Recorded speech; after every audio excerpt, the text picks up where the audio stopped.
Russia has carried out a drone attack in the Kyiv region. 4 people have been killed. A school in the area was hit. Ukrainian President Volodymyr Zelensky has said, and I quote, "This shows that Moscow is not interested in peace." Russia continues to attack Ukraine with missiles, artillery and drones. This has caused long power cuts in the region as well. China has asked the US to reflect on its own role in the Ukraine war. Hitting back at the US, China said the country needs to stop shifting blame. This comes after the US said that when it comes to Ukraine, China is not impartial in any way. The statement came at a time when the Chinese President Xi Jinping visited Moscow. China asked the US to correct its wrong behavior of adding fuel to the fire. The Polish Prime Minister has called the Russia-China alliance dangerous. He said that the Chinese president's visit to Moscow makes us anxious. He added, and I quote, "We are trying to convince China not to support Russia in its aggressive international policy. Poland is one of Ukraine's closest allies." Chinese President Xi Jinping has departed from Moscow. During the visit, Xi reiterated that China holds an impartial position in the Russia-Ukraine conflict. Xi and Russian President Vladimir Putin held talks. Putin said that China's proposal could be used as the basis of a peace settlement in Ukraine. However, the West and Kyiv are not ready. The Japanese Prime Minister Fumio Kishida visited Poland after Ukraine. He met the Polish president. The two leaders said that the bilateral relations between Japan and Poland are strong and will develop in different fields. Kishida's trip to Ukraine and Poland came at a time when the Chinese President Xi Jinping visited Russia. The trip also comes ahead of a G7 summit, which will be held in Kishida's hometown, Hiroshima. Mexico's president has rejected a report by the US that highlights human rights abuses. President Obrador has called the US State Department liars and said that the US believes that it is the government of the world. The report highlighted unlawful or arbitrary killings by the Mexican police, military and other officials, forced disappearances by government agents, and torture and inhumane treatment by security forces. The Honduran foreign minister says that the US respects the country's decision to establish diplomatic ties with China. Honduras' decision risks its ties with Taiwan and its allies. China does not allow countries that it shares diplomatic ties with to maintain relations with Taiwan. The US State Department warned Honduras that China makes many promises but does not fulfill them. The United States will announce further sanctions against Myanmar. A US State Department official said that the sanctions will make it more difficult for Myanmar's junta to generate revenue to buy weapons. Myanmar's military staged a coup in February 2021. It overthrew a democratically elected government led by Aung San Suu Kyi. So far, the US has imposed sanctions on 80 individuals and more than 30 entities in Myanmar. The East African country of Uganda has introduced new penalties for same-sex relationships. The Anti-Homosexuality Bill 2023 was passed after a highly chaotic session. It bans activities that promote or encourage homosexuality. Uganda is highly conservative and a religious country. Homosexuality is already banned. In 2009, Uganda introduced an anti-homosexuality bill that included a death sentence for gay sex. Protesters in Paris continue to demonstrate against the controversial pension reforms. In the latest, motorbikes were set on fire along with rubbish piled up on the streets. Fire engines were deployed to put out the blaze. Police fired tear gas to disperse protesters. This comes in the aftermath of the French government narrowly surviving a no-confidence vote. Sri Lanka has received the first tranche of an International Monetary Fund bailout program. The island nation was scheduled to receive a $330 million tranche. This is the first part of an almost $3 billion bailout approved by the IMF. This was the 17th IMF bailout for Sri Lanka. This was the third since the Sri Lankan Civil War ended in 2009. A 6.5 magnitude earthquake struck Pakistan and Afghanistan on Tuesday. At least 11 people were killed. More than 100 people were hospitalized in the Swat Valley region. The earthquake triggered landslides in some of the mountainous areas. The tremors were felt in Tajikistan and India. Parts of the US state of California witnessed yet another onslaught of harsh weather. Drone videos show roads and farmland submerged. Homes and vehicles have also been inundated by floodwaters. California witnessed its 12th atmospheric river storm. Forecasts predict up to 3 inches of rain in the coastal regions. Climate activists gathered in Washington, D.C. to protest against banks financing fossil fuel projects. The protesters sat in their rocking chairs at the entrances of Citibank, Wells Fargo, Bank of America, and JP Morgan Chase. This played out just a block away from the White House. Protesters cut up their credit cards and pledged to quit what they called big bad climate banks. The United Nations has said that overconsumption and climate change have led to severe water shortages around the world, and it has become an endemic.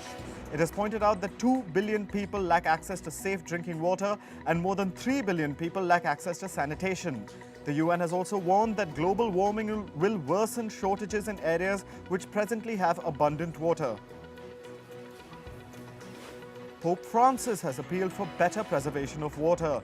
He said, and I quote, "Water cannot be the object of waste or abuse or a reason for wars, but must be preserved for the benefit of us and future generations."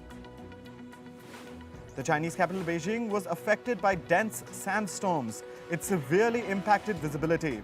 A yellow sandstorm warning was issued. The sandstorm has caused pollution levels to increase drastically. Beijing has recorded an air quality index of 500. This is considered very hazardous to human health. An NGO in Brazil planted over 30,000 trees to reforest a mangrove wetland. This is to mark Water Day. It also escalates efforts to protect river water and marine life. The project started in 2021 to regain almost 13 hectares of mangrove wetland in Guanabara Bay. Local fishermen also participated in the project.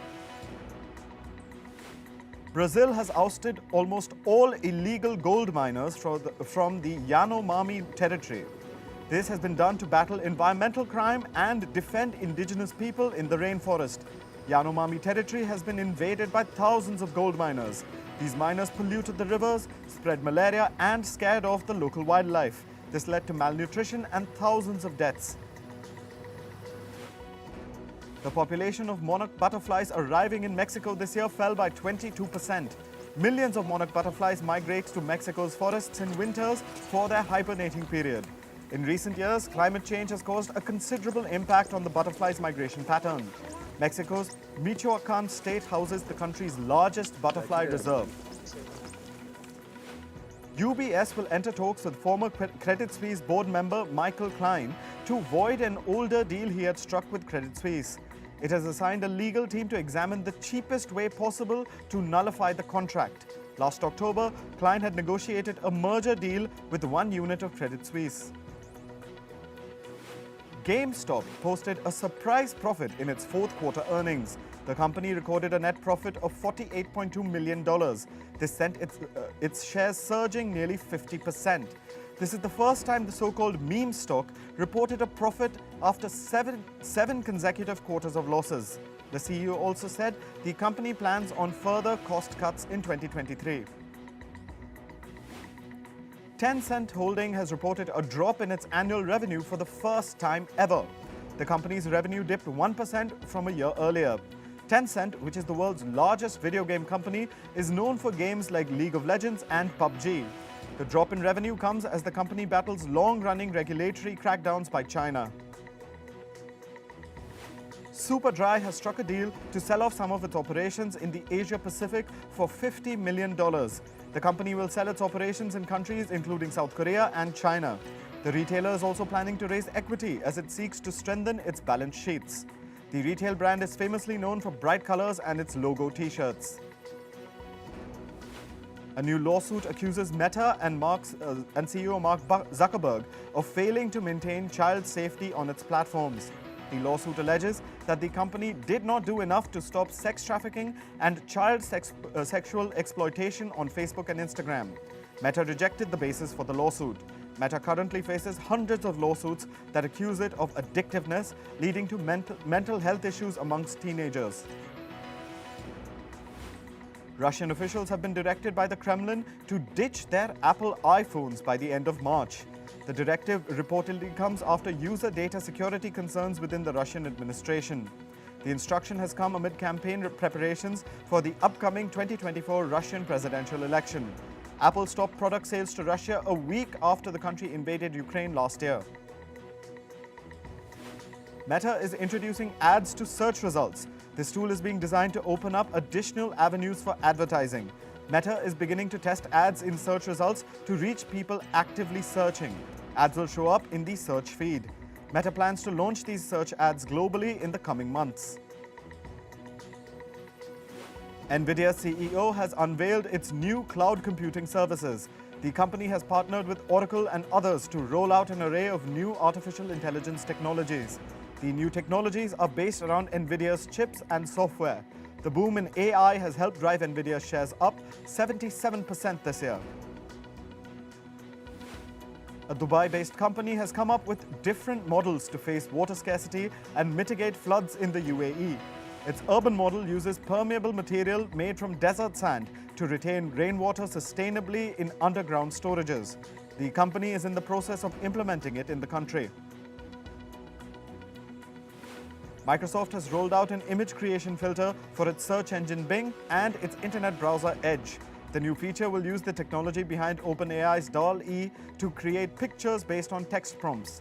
The tool has been named Bing Image Creator. It will be available to users of the latest AI-powered version of Bing and Edge Preview.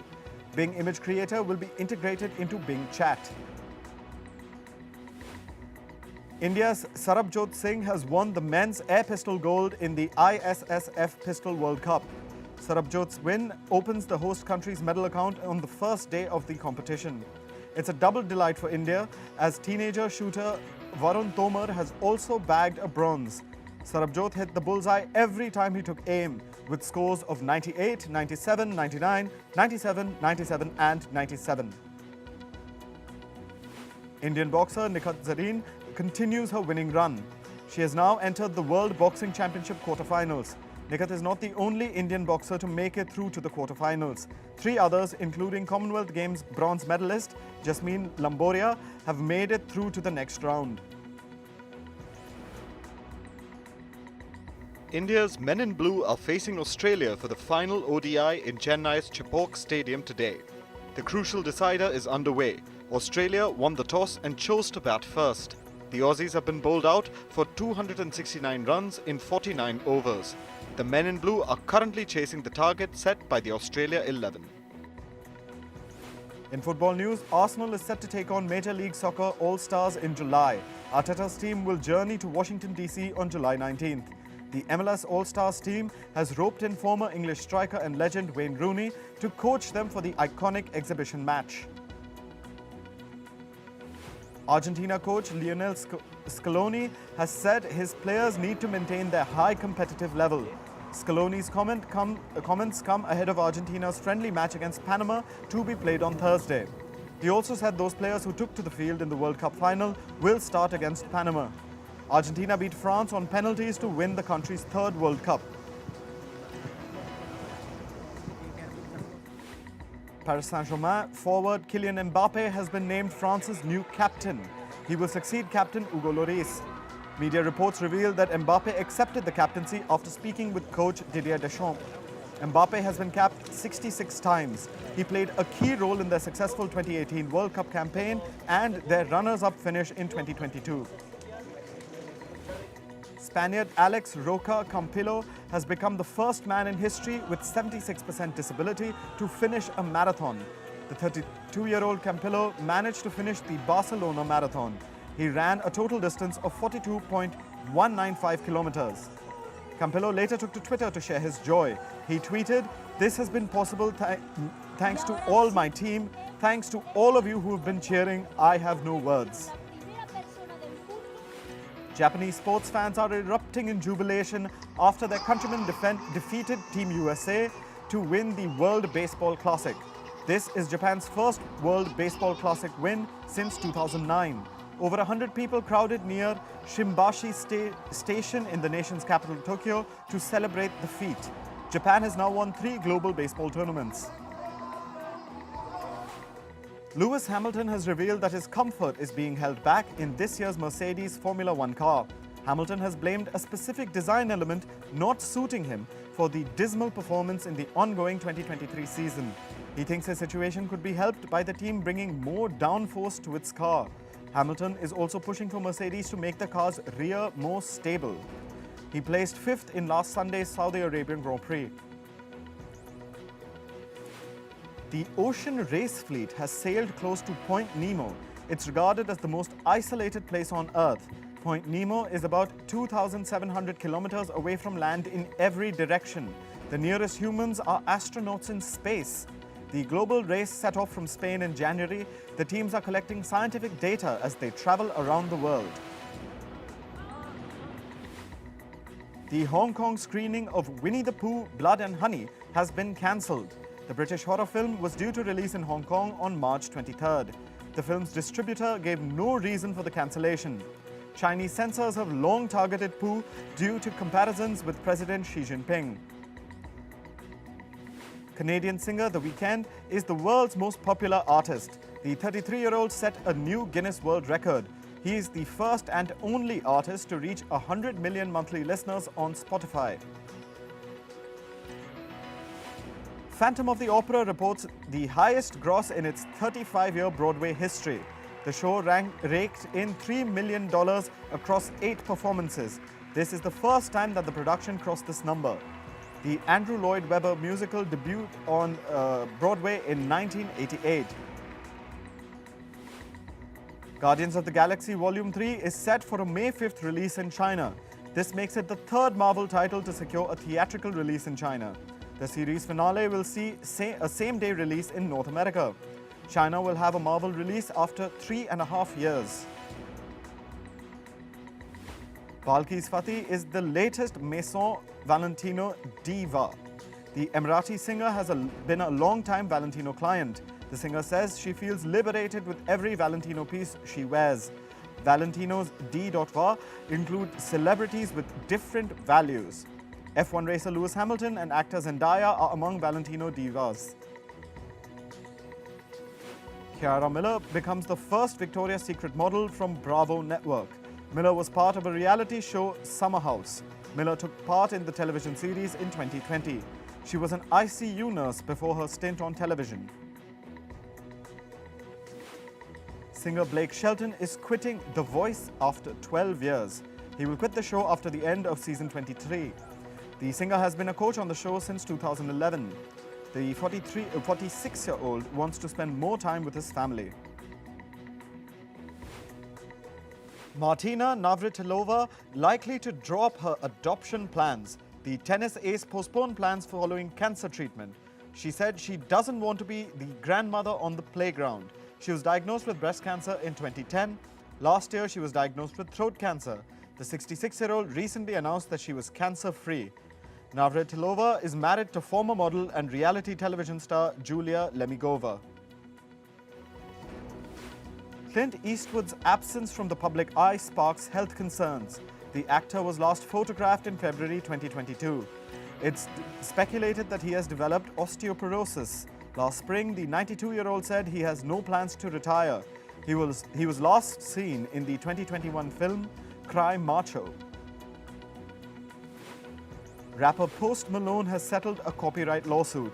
The lawsuit revolved around a 2018 recording session. Musician Tyler Armez said he co-wrote the 2019 hit Circles with Malone. Armez has alleged Malone neither credited nor compensated him. The two settled the lawsuit shortly before trial.